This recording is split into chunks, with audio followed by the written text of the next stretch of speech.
दतमा समस्तिनि एमएलए रबिराम नार्जारी बिथाङा न'नि फैसा जाग्राफोरखौ केस होनो नागिरदों। स' बे खोथाखौ दिनैनि भिडिअनि गेजेरजों मोजाङै सावरायगोन। बेनि सिगां नैबे भिडिअ क्लिप्सखौ नोंथांमोना नायनानै लाग्रोनाय। আমি ডাইরেক্ট পুলিশ থানাত কেস দি পেলাই চেয়ারম্যানের এগেন্টত ধন আত্মসাত করার এগেনস্টত আমি পুলিশ কেস ফাইল করে কেসটো চলাম। ইয়ার কারণে রাজ্যক প্রতিশ্রুতি প্রদান কৰিছোঁ। এটো অতিকৈ দুর্ভাগ্যজনক আর লজ্জাজনক এটা ঘটনা।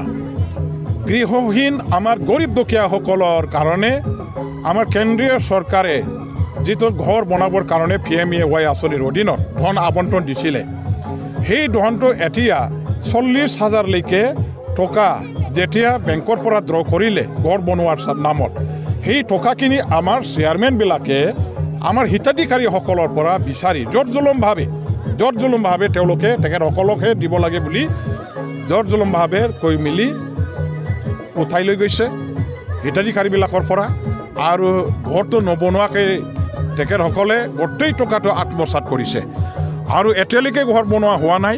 ইট কতবা পেলাইছিলে, এই ইটখিনিকো বোলে আকৌ উঠাই লৈ গৈছে। ঘৰ হোৱা নাই। গতিকে টোটেল 17টা হিতাধিকাৰীৰ নাম আমি পাইছোঁ। কাৰোবাৰ 20,000 আছে, কাৰোবাৰ 30,000 আছে, কাৰোবাৰ 40,000 আছে। 17টা হিতাধিকাৰীবিলাকৰ ধন উঠাই লৈ গৈ চেয়াৰমেনবিলাকে আত্মসাত কৰা, ঘৰ নবনোৱা, এই লিষ্টটো আমি যেহেতু পাইছোঁ, ৰাইজে আজি মুকলিকৈ অভিযোগ আমাৰ ওচৰত দাঙি ধৰিছে আৰু আমিও মনোযোগেৰে শুনিছোঁ। কাগজ হিচাপে আমি তেওঁলোকৰ পৰা পাইছোঁ।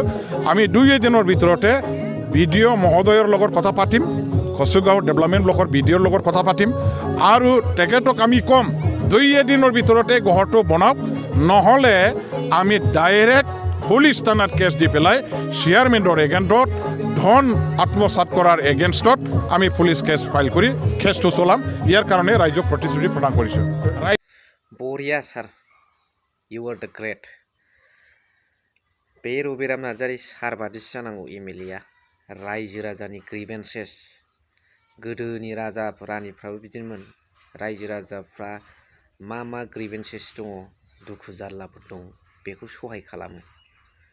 थिग बिदिनो रबिराम नार्जारी साराबो रायजो राजाफोरनि दुखुखौ होखारनो थाखाय सिगांदों आरो मिडियानि गेजेरजों फोरमायना होदों।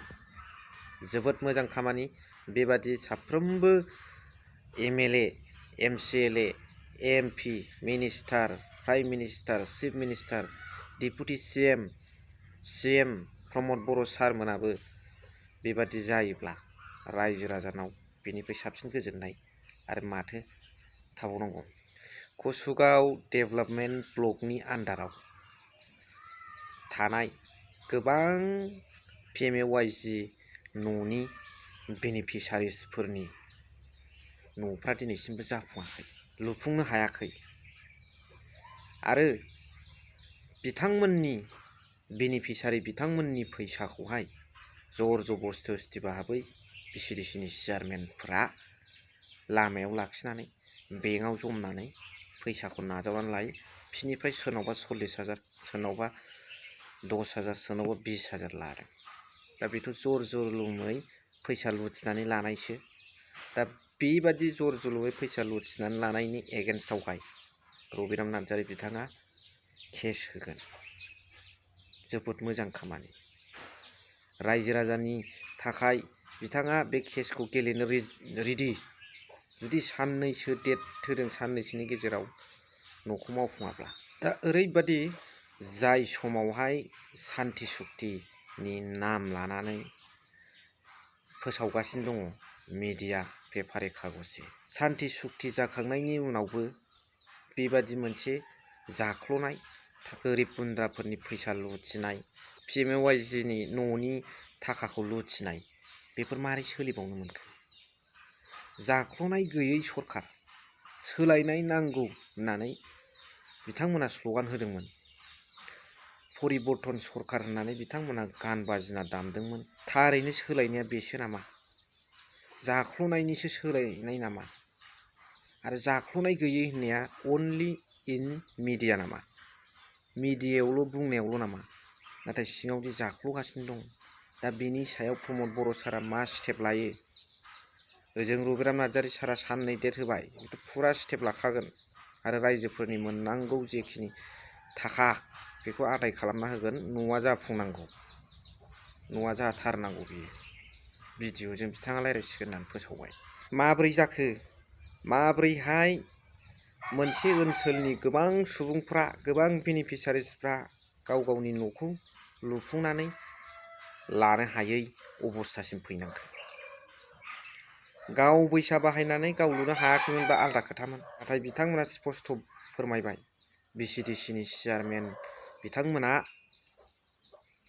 फैसाखौ लादों, बेसेबांबा बुरजा बुरजा, सोरनावबा 40,000, सोरनावबा 20,000, आरो बिथांमोना फैसा लानानै दिनै न'खौ मावफुंना होआखै।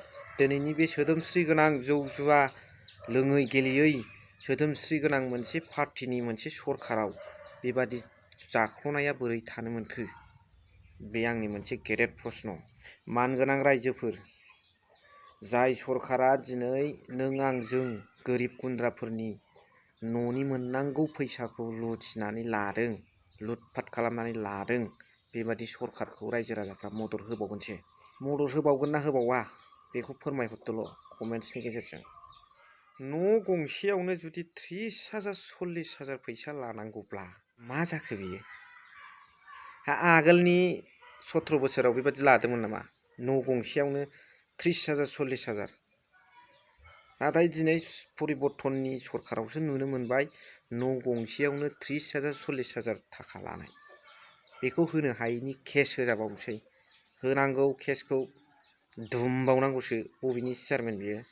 एथ' बुरजा बुरजा लाग्राया। खुनु मानिनो नाङा। रायजो राजाफ्रानो बिराद पावार डेम'क्रेसियाव। रायजो राजाफ्रासो लागायनांगौ। रायजो राजाफ्रा बेनि सायाव मा कमेन्ट्स होयो फोरमायहरबानो जाबाय। आङो नोंथांमोननि कमेन्ट्सखौ नेनानै थागोन। स' दिनैनि भिडिअखौ एसेखिनियावनो फोजोबबाय। थेंक इउ भेरि माच फर वाचिं। लाभ इउ अल।